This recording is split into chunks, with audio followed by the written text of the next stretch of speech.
अव्वल हमद खुदा का विरद कीजिए, इश्क कीता सो जगदा मोल मियाँ, पहले आप है रब ने इश्क कीता ते माशूक है नबी रसूल मियाँ।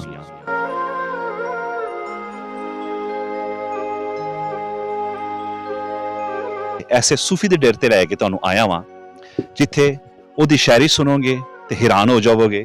जग दी दौलत सारी लभे जेकर थानेदारी लभे, असी बना लेने आ प्यो दी जो भी शै सरकारी लभे। अव्वल हमद खुदा का विरद कीजिए, इश्क कीता सो जगदा मोल मियाँ, पहले आप है रब ने इश्क कीता ते माशूक है नबी रसूल मियाँ। ते गल करांगे अपने पंजाब दी खेडां दी, खलियाणां दी, राजबावां दी, नपक डंडियां दी ते उन्हां गलियां महलियां दी ते उन्हां दरबारां दी जिथे सूफी रहिंदे ने, जिथे डेरे वसदे ने। ते अज मैं एक ऐसे डेरे ते ऐसे सूफी दे डेरे ते रह के तुहानूं आया वां जिथे ओदी शायरी सुनोगे ते हैरान हो जाओगे, ओदी जिंदगी दे बारे सुनोगे ते हैरान हो जाओगे, फकर फकीरी दे बारे गल करिए ते हैरान हो जाओगे। पीर फकीर वीर सिपाही, शायर भी, मुसन्नफ भी, कलाकार भी, कलंदर भी ते मस्तो मस्त कलंदर। पीर फकीर वीर सिपाही पुलिस विच रहिंदियां होइयां फकर फकीरी दा रंग चढ़िया ते किवें चढ़िया? बस अल्लाह वालों ही लिखिया हुंदा है, तकदीर दे विच सी। इसे तरह जम्मे सां, इसे कम लई पैदा होए सां। पुलिस च हुंदे, फौज च हुंदे, असां इहो कुछ ही होना सी। ते बाकी जिहड़ा पुलिस दा रंग चढ़िया, पुलिस भी असीं समझने इक फकीर दा महकमा ही है। वर्दी जिस पा लेंदा ते बंदा फकीर हो जांदा है। मैं इस समय धरती दा फकीर हो जांदा है, वो कानून दा फकीर हो जांदा है, सीधे रस्ते दा फकीर होंदा। पुलिस भी तुहानूं सिखांदी है। बाकी कुछ तुसीं घरों सिखदे हो, अपने वालदैन कोलों सिखदे हो, अपने आले दुआले दे माहौल कोलों सिखदे हो। वर्दियां सारे जमाने ने पाईयां ने, सारा जमाना सिपाही बन के जांदा है, अफसर बन के जांदा है। ते विचों फकीर नूं लभना है किसे किसे दे नसीब दी गल हुंदी है। ते शुक्र है अदी ज़ात दा असां अपनी फकीरी नूं वर्दी दे विचों लभ्या ते हुण तक असीं सफीर भी हां, ऐसे सफीर भी हां, फकीर भी हां। ते तनवीर बुखारी जिहड़े मेरे उस्ताद भी ने, मुरशद भी ने, पीर भी ने, उन्हां दी करामत तुसीं कह लवो कि मैं 40 साल उन्हां दा जूठा मीठा खाधा। ते वारिस शाह दी करामत कह लवो जिन्हां दी मैं 60 साल तो झाड़ू कशी दे विच मैं मसरूफ हाँ। ते नाले साडी धरती है, मिट्टी भी, साडा कल्चर भी यही है कि सूफियां दी धरती है, फकीरां दी धरती है, रूहानी लोकां दी धरती है, आलमा फाजलां दी धरती है। एक स्कूल ऑफ थाट है। ये समझ लो कि पंजाब दा हैडकुआर्टर जिथे वारिस शाह वर्गी एक पर्सनैलिटी, एक हस्ती बैठी है।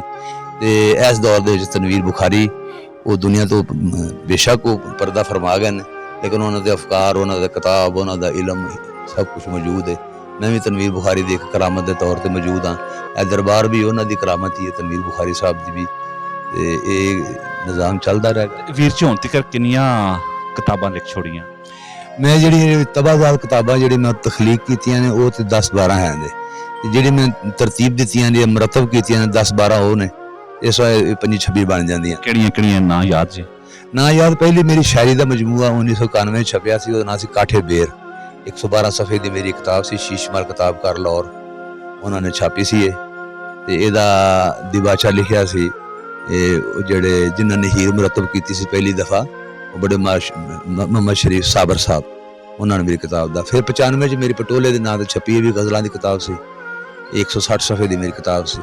फिर एक मेरी तवील नज़म छपी 1997 के विच, उसदा नाम सी मेला पीर दा। वो पीर दे मेले के हवाले दे नाल मेरे जज्बात सन, छोटी बैर च नज़मां सन, वो तवील नज़म सी। फिर इस तसलसल छपदियां रहियां। 2001 दे विच हरफां दे परछावें छपी, ये गज़लां दी किताब सी मेरी। वीर जी पुलिस दे च रहिंदे होया किन्ने साल पुलिस दी नौकरी कीती ते उस तो रिटायरमेंट तो बाद फकीरी रंग किवें चढ़िया? मैं सन 86 च मैं सिपाही भर्ती होया सा ते सन 2022 दे विच मैं बतौर इंस्पैक्टर रिटायर होया। मैं उस तो बाद मैनू फिर दोबारा IG साहब ने बुला के पुलिस का सफीर मुकर्रर किया। मैं पूरे पुलिस की इमेज बिल्डिंग वास्ते, पुलिस अवाम राबते वास्ते मैं कम शम करता रहा। कल्चर एंड लिटरेरी सोसाइटी बनाई रखी, उत्थे मैं रसाला छापता रहा, सिपाही नामा। फिर ऐसा ऐसा अफसर आंदे मैं चढ़ गया, नज़र च आ गया। फिर पुलिस के बड़े खाने होने लग पे। उन्होंने मैं पहली दफ़ा परफॉर्म किया बड़े खाने चीफ मिनिस्टर के सामने। उस चीफ मिनिस्टर ने मियाँ नवाज शरीफ सन, इन्होंने मैनू उस वक्त 20,000 रुपया इनाम दिता। सन 88 की गल है। तो चौधरी निसार अहमद चीमा IG सन उस वक्त दे विच, ते राणा मकबूल साहब सन लाहौर दे SSP। ये सारे इन्हों के सामने फिर मैं टीम का हिस्सा बन गया। मैं ਤੇ ਮੇਰਾ ਖਿਆਲ ਚੱਲੀਏ ਹੁਣ ਵੀਰ ਸਾਹਿਬ ਦੇ ਘਰ ਉਹਨਾਂ ਦੀ ਲਾਇਬ੍ਰੇਰੀ 'ਚ ਮਸ਼ਹੂਰ ਜ਼ਮਾਨਾ ਜਿਹੜੀ ਇਹਨਾਂ ਦੀ ਹੈ ਵੇ ਨਜ਼ਮ ਉਹ ਸੁਣਾਂਗੇ। ਤੇ ਵੀਰ ਜੀ ਮੇਰਾ ਬੀਪੀ ਲੋ ਰਹਿੰਦਾ, ਅੱਜ ਕੱਲ ਦੇ ਵੈਸੇ ਵੀ ਗਰਮੀ ਹੈ। ਉਹ ਤਿੰਨ ਮਿਸਰਿਆਂ ਦੀ ਨਜ਼ਮ ਹੈ ਜੀ, ਬੀਪੀ ਲੋ ਰਹਿੰਦਾ, ਦਿਲ ਦਾ ਕੀ ਕਰੀਏ, ਦਿਲ ਵਿੱਚ ਉਹ ਰਹਿੰਦਾ। ਹੁਮਲੀਆਂ ਦੇ ਨਾਂ ਤੋਂ ਮੇਰੀ ਕਿਤਾਬ ਛਪੀ ਸੀ, ਦਸਰ ਭੱਟ ਸਾਹਿਬ ਮੇਰੇ ਦੋਸਤ ਨੇ, ਪੰਜਾਬੀ ਦੇ ਬੜੇ ਵੱਡੇ ਕਾਮੇ ਨੇ, ਉਹਨਾਂ ਨੇ ਛਾਪੀ ਸੀ ਇਹ ਕਿਤਾਬ।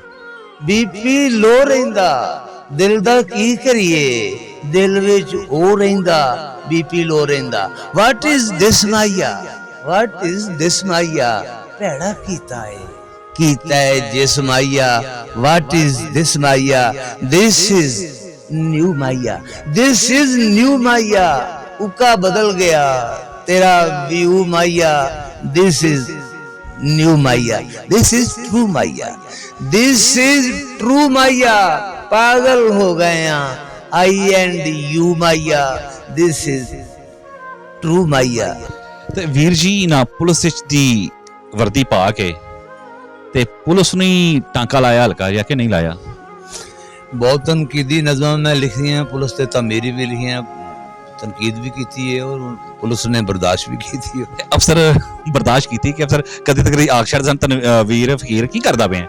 नहीं कभी भी वो बड़ा एक ਉਹਨਾਂ ਦੇ ਸੁਭਾਅ ਹੈ, ਉਹ ਬੜੇ ਉਹਨਾਂ 'ਚ ਹੌਸਲਾ ਹੈ ਗੱਲ ਸੁਣਨ ਦਾ। ਲੇਕਿਨ ਸਾਡੀ ਗੱਲ ਜਿਹੜੀ ਦਾ ਉਹ ਅਦਬ ਦੇ ਵਿੱਚ ਜਿਹੜੀ ਵੀ ਗੱਲ ਕੀਤੀ ਜਾਵੇ ਤੇ ਅਦਬ ਕ੍ਰਿਟੀਕਲ ਹੀ ਹੁੰਦਾ ਹੈ ਕਿ ਸੱਚੇ ਦਿਲੋਂ ਪਾਉਂਦੇ ਪਿਆਰ ਨਾ ਹੀ ਪੁਲਿਸੀਏ ਹੁੰਦੇ ਯਾਰੋ, ਕਿਸੇ ਦੇ ਵੀ ਯਾਰ ਨਾ ਹੀ ਪੁਲਿਸੀਏ।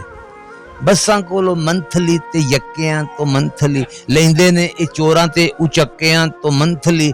ਕਿਹੜੀ ਥਾਵੇਂ ਕਰਦੇ ਵਿਹਾਰ ਨਾ ਹੀ ਪੁਲਿਸੀਏ, ਕਿਹੜੀ ਥਾਵੇਂ ਕਰਦੇ ਵਪਾਰ ਨਾ ਹੀ ਪੁਲਿਸੀਏ। ਉਹ ਵਾਰਿਸ ਸ਼ਾਹ ਉਹ ਸਦਾ ਹੀ ਜਿਉਂਦੇ ਨੇ ਜਿਨ੍ਹਾਂ ਕੀਤੀਆਂ ਨੇਕ ਕਮਾਈਆਂ। ਤੇ ਵਾਰਿਸ ਸ਼ਾਹ ਰੋਸ਼ਨ ਹੋਏ ਨਾਮ ਤੇਰਾ ਤੇ ਕਰਮ ਹੋਏ ਜੇ ਰੱਬ ਸ਼ਕੂਰ ਦਾਵੇ। ਤੇ ਜਿਨ੍ਹਾਂ ਨੇ ਅੱਲਾ ਦੇ ਨਾਂ ਦਾ ਵਿਰਦ ਕੀਤਾ, ਅੱਲਾ ਦੀ ਮਖਲੂਕ ਨੂੰ ਰਾਜ਼ੀ ਕੀਤਾ, ਉਹ ਸਦਾ ਹੀ ਵਸਦੇ ਰਹਿੰਦੇ ਨੇ, ਡੇਰੇ ਵੀ ਵਸਦੇ ਰਹਿੰਦੇ ਨੇ, ਨਾਮ ਵਸਦਾ ਰਹਿੰਦਾ ਵੇ।